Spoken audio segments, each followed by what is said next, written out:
ശ്രീ ജയരാജ്, ഇവിടെ എന്തൊക്കെ പറഞ്ഞാലും വീണാറ്റി എന്ന ആളും വീണാറ്റിയുടെ കമ്പനിയും കരിമണൽ കർത്തായുടെ കയ്യിൽ നിന്ന് പണം വാങ്ങിയിട്ടുണ്ട്.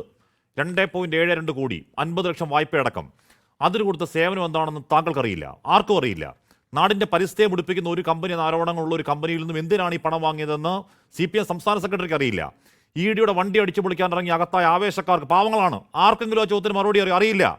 ആ ചോദ്യത്തിന് കൃത്യമായ മറുപടി പറഞ്ഞിട്ട് ഇത് രാഷ്ട്രീയ വേട്ടയാണ് എന്ന് പറഞ്ഞാൽ ജനം വിശ്വസിക്കും, അല്ലെങ്കിൽ ജനം കളിയാക്കും. ശ്രീ ജയരാജ്, അതിന് മറുപടി ഉണ്ടോ? ഇപ്പോഴും മറുപടി ഇല്ല.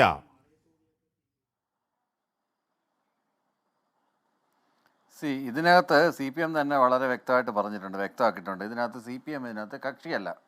പിന്നെ ഇതിനകത്ത് എയിം ചെയ്യുന്നത് വീണ ടിയിലൂടെ പിണറായി വിജയൻ എന്ന് പറഞ്ഞ സമുന്നതനായ നേതാവിനെ ചെളിവാരി എറിയാൻ വേണ്ടി, അദ്ദേഹത്തിൻ്റെ ഇമേജ് ടാർണിഷ് ചെയ്യാൻ വേണ്ടിയിട്ടുള്ള ശ്രമമാണ്. 2 പ്രാവശ്യം ഇവിടെ രാഹുൽ ഗാന്ധി 2024 ഏപ്രിലിലും 2025 ഓഗസ്റ്റിൽ പ്രിയങ്ക ഗാന്ധിയും പറഞ്ഞ് എന്തുകൊണ്ട് പിണറായി വിജയനെ അറസ്റ്റ് ചെയ്ത് ജയിലിൽ അടയ്ക്കുന്നില്ല എന്ന് കേരളത്തിൽ വന്ന് പ്രസംഗിച്ചതാണ്.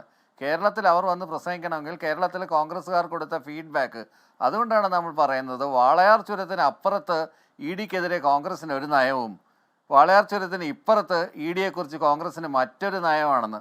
അത് ശിവഗംഗയിലെ രാജകുമാരനായിട്ടുള്ള ചിദംബരമാണെങ്കിലും കാർത്തി ചിദംബരമാണെങ്കിലും നേരത്തെ പറഞ്ഞ DK ശിവകുമാർ ആണെങ്കിലും ഈ പറഞ്ഞ കണക്കുള്ള കേജ്രിവാൾ ആണെങ്കിലും ഹേമന്ത് സോറൻ ആണെങ്കിലും എല്ലാം ഒരു നയവും.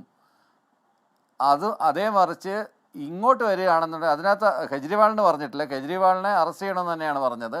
കെജ്രിവാളിനെ അറസ്റ്റ് ചെയ്യണമെന്ന് തന്നെയാണ് കോൺഗ്രസ് പറഞ്ഞത്. പക്ഷേ കേരളത്തിൽ വരുന്നുണ്ടെങ്കിൽ ഇങ്ങനെ ഒരു നയമാണ് കോൺഗ്രസ് നടപ്പിലാക്കിക്കൊണ്ടിരിക്കുന്നത്. കോൺഗ്രസിൻ്റെ ഇരട്ടത്താപ്പ് വളരെ വ്യക്തമാണ്. ഇന്നിപ്പോൾ ഈ ചർച്ചയിലൂടെ അത് കൃത്യമായിട്ട് വെളിവായതാണ്. പിന്നീട് ഈ ഒരു വിഷയത്തിൽ ഇവർ നൽകിയ സേവനങ്ങൾ എന്താണെന്നുള്ളതും ഇവരെങ്ങനെയാണ് കൺസൾട്ടൻ്റ് ആയിട്ടുള്ളതെന്നും വളരെ വ്യക്തമായിട്ട് അവരെ വിളിച്ച് ചോദ്യം ചെയ്യുമ്പോൾ, അല്ലെ അവർക്ക് സമൻസ് അയക്കുമ്പോൾ, അവരെ വിളിച്ച് ക്വസ്റ്റ്യൻ ചെയ്യുമ്പോൾ, അവരുടെ വീട്ടിൽ ഈ 12 വീടുകളിൽ ഒരേ സമയം 12 അടുത്ത് ഒരേ റെയ്ഡ് നടന്നല്ലോ. ആ റെയ്ഡിൽ കണ്ടെത്തിയ വിവരങ്ങളൊക്കെ വെച്ചിട്ട് അവരെ അന്വേഷിക്കട്ടെ, കണ്ടുപിടിക്കട്ടെ. ആളുകൾ ഇളകി വന്നത് ഒരു പാർട്ടിയുടെ അങ്ങനെ സേവനം ഇതുവരെ ഇല്ല.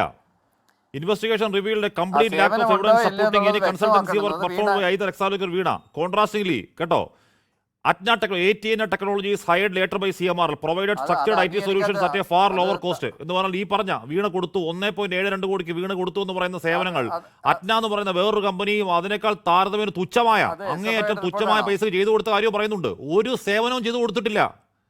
എന്താണ് സേവനം എന്ന് പറയണ്ടേ വീണ?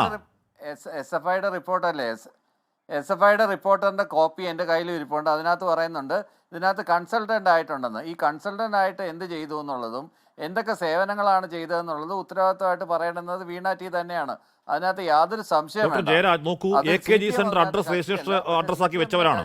അവരുടെ പിതാവിന്റെ പാർട്ടി അതിന്റെ പേരിൽ തെരുവിൽ പഴികേക്കാണ്, മഴ കൊള്ളുകയാണ്. ആ പാർട്ടിയുടെ സഖാക്കൾ ഓരോ വീടുകൾക്ക് ഏക അത്താണിയായ പാവങ്ങൾ സഖാക്കളാണ്. ആ റെയ്ഡ് പ്രതിരോധത്തിന്റെ പേരിൽ ഗുരുതര വകുപ്പുകളിൽ അകത്ത് കിടക്കുകയാണ്. ഇപ്പോഴെങ്കിലും എക്സാലോജിക്ക് ഉടമസ്ഥയ്ക്ക് ഒരു വാർത്താക്കുറിപ്പ് ഇറക്കണ്ടേ? ഇതൊക്കെയാണ് ചെയ്ത സേവനങ്ങൾ, ഇതൊക്കെയാണ് കൊടുത്ത സേവനങ്ങൾ, ഇതിന്റെ പേരിൽ എക്സാലോജിക്കിനെയും എന്റെ പിതാവിന്റെ പാർട്ടിയെ ആക്രമിക്കരുത് എന്നൊരു വാർത്താക്കുറിപ്പ് ഇറക്കാൻ ബാധ്യസ്ഥമല്ലേ അവർ? മിണ്ടുന്നില്ലല്ലോ, കമാന്ന് മിണ്ടുന്നില്ലല്ലോ.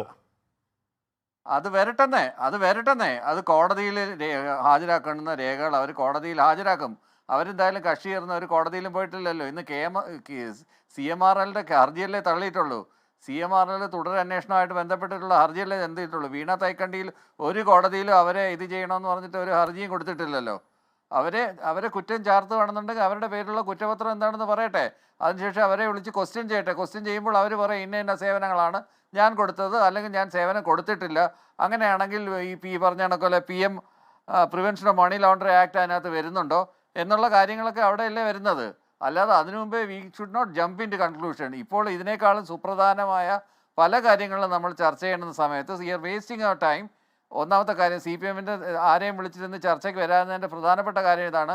ഈ വിഷയമായിട്ട് ബന്ധപ്പെട്ട് എനിക്ക് തോന്നുന്നു കഴിഞ്ഞ ഒരു 2 വർഷത്തിനിടയിൽ ഞാനൊരു 12ാമത്തെയോ 13ാമത്തെയോ ചർച്ചയാണ് ഈ വിഷയമായിട്ട് ബന്ധപ്പെട്ട് വിവിധ ചാനലുകളിൽ ഞാൻ ഇരിക്കുന്നത്. അതിൽ കൂടുതലുണ്ടെന്ന് ഇല്ലെങ്കിലേ ഉള്ളൂ.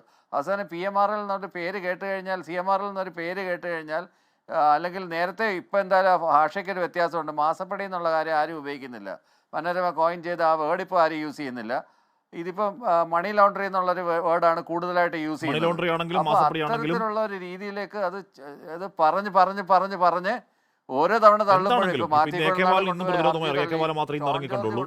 പാർട്ടി എത്ര പ്രതിരോധമായി ഇറങ്ങിയാലും, എത്ര സമരങ്ങൾ തെരുവിൽ നടന്നാലും, എത്ര ED വണ്ടി അടിച്ചു പൊട്ടിച്ചാലും നാടിന്റെ പരിസ്ഥിതിയെ തകർക്കുന്ന ഒരു കമ്പനിയിൽ നിന്നും പരിസ്ഥിതി മന്ത്രിയുടെ മകൾ വാങ്ങിയ പണം എന്തിനാണ് എന്ന് കൃത്യമായി ഏറ്റവും ചുരുങ്ങിയ പക്ഷം അതിനുവേണ്ടി തെരുവിലിറങ്ങി അടി വാങ്ങുന്ന ജയിലിൽ കിടക്കുന്ന പാർട്ടി സഖാക്കളോടെങ്കിലും പറയാൻ ബാധ്യസ്ഥമാണ്. ആരാണ്? പിണറായി വിജയൻ അല്ല, MV ഗോവിന്ദനല്ല, എക്സാലോജിക് എന്ന് പറഞ്ഞ പേപ്പർ കമ്പനി. ഞാൻ അങ്ങനെയൊക്കെ എത്താം. പാർട്ടി ആഹ്വാനം ചെയ്തിട്ടൊന്നും അല്ല വന്നത്. എന്തും ആയിക്കോട്ടെ, പാർട്ടി ആഹ്വാനം ചെയ്തിട്ടൊന്നും അല്ല ജനങ്ങൾ തെരുവിലിറങ്ങിയത് അവരുടെ പാർട്ടി വേട്ടയാടുന്ന ഫീലിലാണല്ലോ. അവരുടെ പാർട്ടി നേതാവ് പിണറായി വിജയന്റെ വീട്ടിൽ വീട് കയറി എന്ന വൈകാരികതയിലാണല്ലോ വണ്ടി അടിച്ചു പൊളിച്ച് പാവങ്ങൾ അകത്ത് കിടക്കുന്നത്. ആ വീട് കണ്ടില്ലേ അങ്ങ്? ശിവൻകുട്ടി പോയ വീട് കണ്ടില്ലേ എന്ന് പറഞ്ഞാൽ ആ വീട്ടിന്റെ ഏക അത്താണികളാണ് ആ സഖാക്കൾ. ആ സഖാക്കൾ തെരുവിൽ തല്ലുകൊള്ളുന്നത് എന്തിനു വേണ്ടിയാണെന്ന് അവർക്കറിയണ്ടേ? അകത്ത് കിടക്കുന്നത് എന്തിനുണ്ടെന്ന് അവർക്കറിയണ്ടേ? ഒരു മിനിറ്റ് ഒരു ഒന്ന് പറയേ, എങ്കിൽ പിന്നെ നിങ്ങൾ അങ്ങ് സംസാരിച്ചോണ്ടിരിക്കേ. എന്റെ അടുത്ത് എന്തിനാണ് ചോദിക്കുന്നത്? രാഹുൽ ഗാന്ധിയെയും പ്രിയങ്ക ഗാന്ധി സോണിയാഗാന്ധിയെയും ഞാൻ ഒരൊറ്റ കാര്യം പറഞ്ഞോട്ടെ. രാഹുൽ ഗാന്ധിയെയും പ്രിയങ്ക ഗാന്ധിയെ ചോദ്യം ചെയ്തപ്പോൾ ഡൽഹിയിലെ തെരുവീതിയിൽ എന്താണ് നടന്നത്? അത് ഏതെങ്കിലും പാർട്ടിയുടെ ആഹ്വാന പ്രകാരമാണോ ജനങ്ങൾ റോഡിൽ ഇറങ്ങുകയും തടയുകയും ചെയ്തത്? അവരുടെ നേതാക്കന്മാരെ ആക്രമിക്കുന്ന കണ്ടിട്ട് വൈകാരികമായി ഇറങ്ങിയ പ്രവർത്തകരാണ്. അതിനകത്ത് കോൺഗ്രസ് പ്രവർത്തകരുണ്ടായിരിക്കാം, അനുഭാവികളുണ്ടായിരിക്കാം, മറ്റുള്ളവരുണ്ടായിരിക്കാം, ഹാർഡ് കോർ ആയിട്ടുള്ള പ്രവർത്തകരുണ്ടായിരിക്കാം.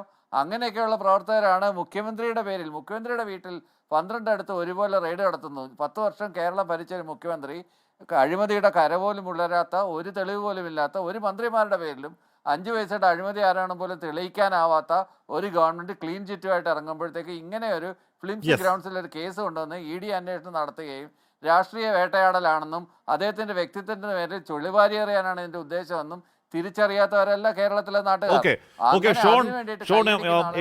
കൊടുത്ത മറുപടിയിൽ 193 രാഷ്ട്രീയ നേതാക്കൾക്കെതിരെ കേസെടുത്തു എന്നാണ് കേന്ദ്ര സർക്കാർ ഒഫീഷ്യലി പറയുന്നത്. അതിലൊരു 5 BJP നേതാക്കളുടെ പേര് അങ്ങനെ ചൂണ്ടിക്കാണിക്കാൻ പറ്റുമോ? പറ്റില്ല. ഞാനും പരമാവധി തപ്പി കിട്ടില്ല. അതുകൊണ്ടാണ് രാഷ്ട്രീയ പക്ഷപാതം പറയുന്നത്. പോട്ടെ.